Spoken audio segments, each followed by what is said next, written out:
P T I کا خاص طبقہ ہے وہ پی ایم ایل این کو اس کا قصوروار ٹھہراتا ہے، جبکہ پی ایم ایل این کی بات کی جائے تو پی ٹی آئی والوں کو وہ قصوروار ٹھہرا رہے ہیں۔ سوال اس سے جڑا ہمارا یہی ہے جو ہم اپنے ماہرین کے سامنے رکھیں گے کہ وہ آخر کسے قصوروار سمجھتے ہیں؟ بجلی کی بڑھتی قیمتوں میں ذمہ دار کون ہے؟ مظہر صاحب۔ جی، میں سمجھتا ہوں کہ یہ جو آپ نے ابتدائیے میں بجلی کے حوالے سے ایک بڑا بیانیہ پیش کیا ہے، بجلی واقعتاً بجلی بن کر لوگوں پر گر رہی ہے، اور جو ڈالر کی بات ہے جہاں تک اور حالات کی بات ہے تو آپ دیکھیے کہ ہم کس پہ ذمہ داری ڈالیں۔ کیا یہ درست نہیں ہے کہ یہ جو پی ڈی ایم کی حکومت تھی انہوں نے 9 مہینے لیٹ کیا آئی ایم ایف سے معاہدہ؟ کیا یہ درست نہیں ہے کہ انہوں نے عوام دشمن پالیسیاں ترتیب دیں؟ کیا یہ درست نہیں ہے کہ جب وہ آئے تھے تو 176 روپے کا ڈالر تھا اور جب وہ گئے تو 300 سے اوپر باتیں کر رہا تھا ڈالر؟ کیا یہ درست نہیں ہے کہ جب وہ تشریف لائے تھے تو پیٹرول 150 روپے کا لیٹر تھا اور جب وہ گئے تو 250 پہ باتیں ہو رہی تھیں؟ تو پھر ذمہ دار تو وہی ہے جس نے مہنگائی کی ہے، اور مہنگائی کر کے وہ اپنی اڑانیں بھر کے اپنے اصل وطن لندن جا چکے ہیں۔ مظہر صاحب، لیکن پی ڈی ایم یہی بار بار کلیم کرتی رہی ہے اپنے 16 ماہ کے جو ٹینیور میں کہ ہمیں جو مشکل فیصلے لینے پڑے اس کی وجہ پی ٹی آئی چیئرمین تھے۔ دیکھیے وہ ظاہر ہے جہاں ایک شخص نے بولنا ہے وہاں 16 پارٹیاں بولیں گی تو 16 لوگوں کی آواز زیادہ گونجے گی، مگر وہ 16 لوگ یہ نہیں سوچتے کہ پچھلے 40-50 سال کی حکومتوں جو ہیں ان حکومتوں میں وہی لوگ حکمران رہے جو یہ سارا کچھ بیان کرتے ہیں، جو کسی اور پہ الزام لگاتے ہیں۔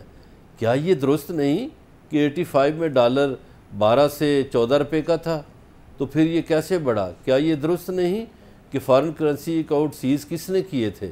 کیا یہ درست نہیں کہ جو قرض اتارو ملک سنوارو کا پیسہ تھا وہ پتہ نہیں کدھر چلا گیا؟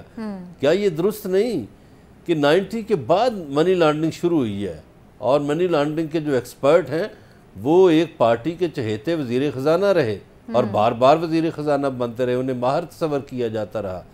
کیا یہ درست نہیں ہے کہ پاکستانی سیاستدانوں نے 1990 کے بعد ان کی بیرونی جائیدادیں بے نقاب ہوئیں، انہوں نے جائیدادیں بنائیں؟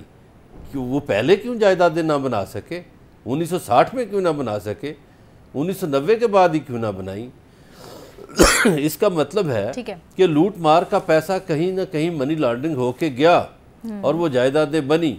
اب جو بجلی کے بل آ رہے ہیں، دیکھیے بجلی کے بل تو لوگوں کی تنخواہوں سے زیادہ آ رہے ہیں، لوگ بیچارے خودکشیاں نہ کریں تو کیا کریں؟ اب یہ جو نگران حکومت ہے یہ بھی سستی کا مظاہرہ کر رہی ہے۔ مجھے ایک بڑے پیمانے پر تحریک چلتی ہوئی نظر آ رہی ہے، اور میں تو دیکھ رہا ہوں کہ کہیں خانہ جنگی کی کیفیت نہ ہو جائے، اس لیے کہ یہ جو سست روی ہے، یہ جو نگران وزیر اعظم ہے اور ان کی کابینہ ہے، حکومت آپ کو لگتا رہا ہے کہیں نہ کہیں سے ایکٹیو ہوئی دکھائی دے رہی ہے، نوٹسز تو لیے جا رہے ہیں، 48 گھنٹے کا تو ٹائم تھا لیکن فلاں کر دیا، کمیٹی بن گئی، یہ تو سنا ہم ایک عرصے سے سن رہے ہیں، اور ایسا ہی ہوتا ہے معاملات کو ٹالنے کے لیے۔ کیا انہوں نے وہ چوری بند کر دی ہے جو لوگ بجلی چوری کرتے ہیں، جس کا بل ثنا کیوان کو یا امیر عباس کو یا فاروق حمید صاحب کو یا مجھے یا فہیم صدیقی کو دینا پڑتا ہے؟ کیا وہ لائن لاسز سے غائب ہو گئے؟ بالکل، کیا وہ جو وابڈا کے ملازمین 13 ارب کی بجلی کھا پی جاتے ہیں کی طرف دیکھ رہے ہیں کہ شاید صوبے اس کو کنٹرول کر سکتے ہیں؟